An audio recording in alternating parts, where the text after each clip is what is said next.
Assez rapidement les nouvelles figures du social business, qu'on puisse un petit peu identifier contre qui on se bat aujourd'hui, quels sont leurs projets, comment eux se sont structurés, comment ils sont organisés, pour qu'on puisse déjà voir qu'est-ce qu'on a en face de nous. Et parmi nous, je pense qu'il y en a certains qui ont eu affaire à eux, mais directement, et qu'ils n'hésitent pas à compléter, parce que là je ne vais pas rentrer dans les micro-détails, mais on va essayer de peindre un tableau assez succinct. Donc en fait, on a une émergence en fait, d'une nouvelle frange du patronat du travail social qui émerge. Et en fait, dans le patronat, il y a une lutte de pouvoir à l'heure actuelle entre le patronat associatif dit paternaliste, celui ou celle contre qui on a eu l'habitude de mener des batailles, qui venaient souvent comme acteurs de terrain et qui ont évolué au fur et à mesure de leur carrière professionnelle et qui sont dans des logiques complètement coupées des salariés pour la plupart du temps. Ils siègent dans les CA des uns des autres et on est arrivé un petit peu à une caste qui pense organiser le travail social à la place des travailleurs eux-mêmes. Ça, c'était les adversaires qu'on avait de manière quotidienne ces dernières années. En face de nous, il y a l'émergence en fait d'une nouvelle fraction du patronat qui est sur une logique de financiarisation et il y a une lutte entre eux. On peut, d'un point de vue macroniste, parce que voilà, c'est les anciens contre les nouveaux, c'est l'ancien monde contre le nouveau monde. Les macronistes, eux, de leurs clés d'analyse, c'est l'économiste Schumpeter et c'est le concept de destruction créatrice. Donc pour ceux qui ne connaissent pas forcément, sans rentrer très rapidement sur ce concept-là, la destruction créatrice, c'est en gros le remplacement d'une activité avec une innovation par une autre. Enfin, qui remplace la nouvelle activité dite innovante remplace l'ancienne. On connaît tous l'exemple des canuts lyonnais qui avaient provoqué une révolte parce qu'il y avait une nouvelle technique d'industrialisation qui supplantait l'activité artisanale. Là, dans notre branche, on a le même mouvement qui est à l'œuvre. C'est-à-dire que les entrepreneurs du social, voilà comme ils se qualifient, ont construit un modèle économique, un modèle qui est totalement cohérent. Il faut les prendre comme des adversaires politiques intelligents. Il faut les prendre comme des adversaires politiques qui ont pris le temps de construire un modèle.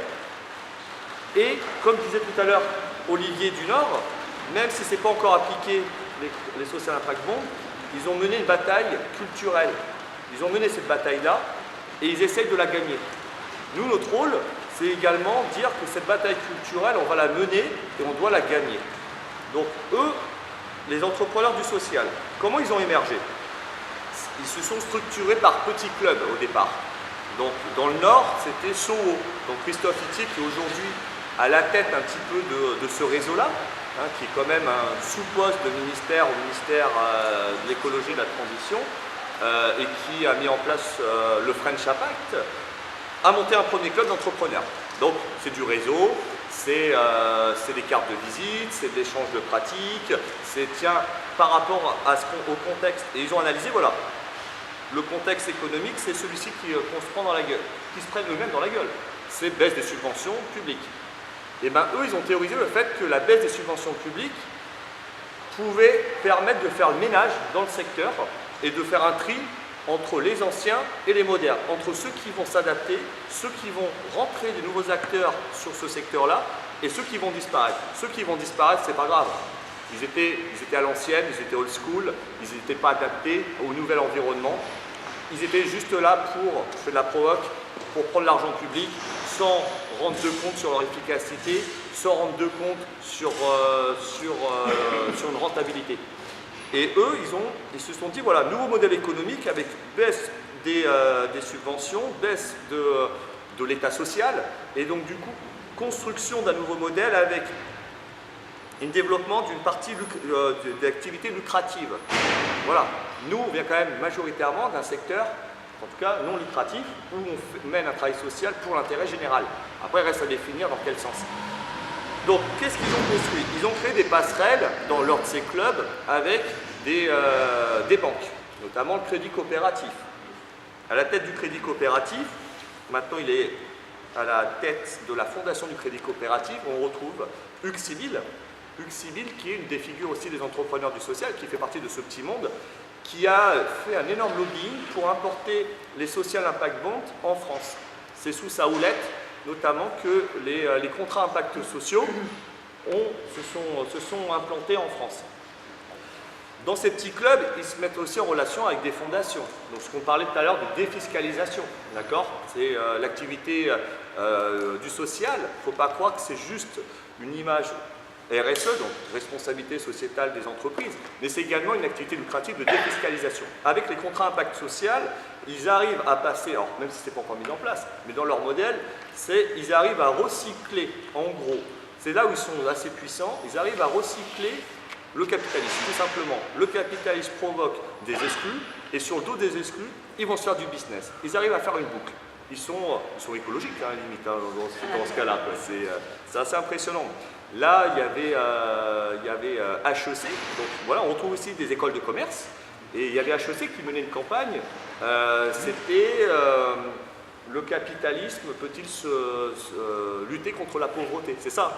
Donc on voit le cynisme, mais on voit que le social est un espace de business. Donc dans ces clubs-là, ils se sont notamment structurés au niveau national à travers le MOVE, le mouvement des entrepreneurs du social, qui a essaimé un petit peu sur tout le territoire et qui fédère des grosses structures comme SOS. D'accord ? Donc on a le modèle du trust. Donc SOS qui va absorber des structures, mais ça peut être SOS à un endroit, ça peut être une autre entité ailleurs. Le modèle économique qui met les structures en concurrence les unes contre les autres avec les appels à projets, ça produit de la casse et ça produit in fine à un regroupement des acteurs sur le territoire. Et on a l'émergence de trust. Donc qui dit trust dit dedans organisation du travail complètement différente, perte d'autonomie, perte du sens du travail, perte du projet associatif. C'est pour ça qu'on trouve beaucoup de personnes qui sont perdues dans ces outils-là, enfin dans ces institutions-là. Et puis l'application du lean management. Vous avez tous entendu parler de la souffrance au travail qu'il y a eu, ou des suicides à Pôle emploi, à la Poste ou à France Télécom, Orange. Et bien c'est cette politique-là, c'est ce type de management qui commence à se mettre en place dans ces groupes-là, avec des objectifs de statistiques, d'objectifs à atteindre. En fait, la finalité n'est plus l'accompagnement, mais la finalité devient les sorties positives, et on est braqué que sur ces indicateurs-là. Donc, il y a le premier modèle en termes de structuration, c'est le trust. Le deuxième modèle, c'est la start-up. Et dans ces clubs comme le MOVE, on retrouve aussi bien les start-upers que les trusts. Les start-upers, eux, ils viennent pour la plupart des écoles du commerce, ils sont rodés à l'art de la communication.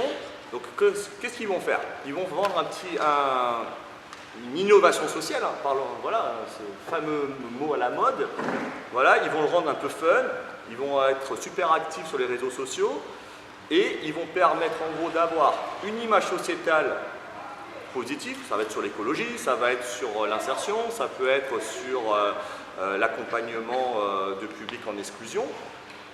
Derrière, les collectivités leur donnent moins d'argent, ils remportent l'appel à projet, mais comme ils font du dumping social, ils sont en dehors des conventions collectives, ils coûtent moins. Et la collectivité territoriale, qu'est-ce qu'elle gagne? Eh bien, moins d'argent, plus de visibilité. Bingo! Bingo! En fait, ils sont rodés vraiment à l'art de la communication. Dans leur club également, donc on retrouve, pour résumer, on retrouve des start-upers, on retrouve des dirigeants de trust, on retrouve le monde de la finance, crédit coopératif, la BNP, on retrouve également des cabinets d'évaluation. Parce que voilà, la mise en place en fait de toutes ces politiques, enfin de toutes ces structures, il y a une évaluation par un cabinet extérieur. Et ces cabinets extérieurs vont imposer le dogme de la rentabilité, le dogme de l'efficacité sur des indicateurs statistiques qui sont complètement dénués de sens par rapport à notre activité au quotidien. Et on peut vraiment les qualifier de parasites. Parce que dans une logique d'économie, il y a un acteur supplémentaire qui vient se graisser. Et on pourrait très bien se passer de ces parasites-là, à mon sens. Voilà. Donc on voit que tout ce réseau s'est constitué progressivement, a expérimenté des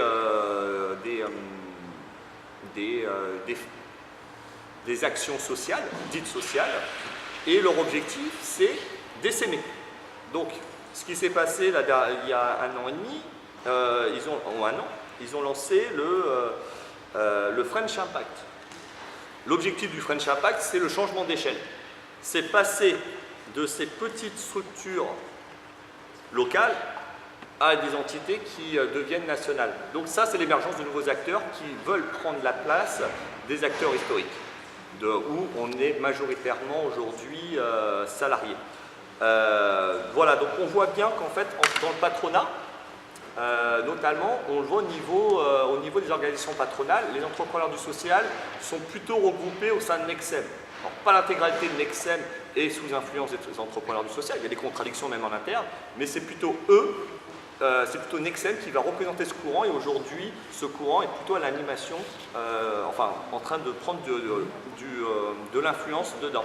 Et ils veulent réellement éliminer une partie du patronat qui juge complètement archaïque. Voilà, donc au niveau du patronat, on a ça. Quand on voit des appels, par exemple, pour sauver des associations à l'origine, à l'initiative de nos employeurs, c'est cette fraction du patronat qui se mobilise. Voilà, donc pour bien voir les jeux d'alliance, le contexte, il faut vraiment voir une division du patronat coupée en deux, avec des anciens qui se modernisent et des nouveaux acteurs qui arrivent, qui vont essayer d'éliminer les autres. Et ces gens-là viennent du monde de l'entreprise, viennent des écoles de commerce et sont rodés à l'activité lucrative. Ce qu'il faut vraiment avoir en tête, c'est qu'aujourd'hui, le modèle, c'est les subventions publiques sont sous forme d'appel à projet, pour la plupart du temps maintenant à présent, sont un plus. Pour eux, toute l'activité qu'ils construisent doit avoir un cœur complètement lucratif. Et les associations qui sont uniquement centrées sur une seule activité sont les associations qui sont en danger, dans le sens où si elles perdent un appel à projet sur un axe, elles ne sont pas en capacité d'avoir des financements sur un autre axe.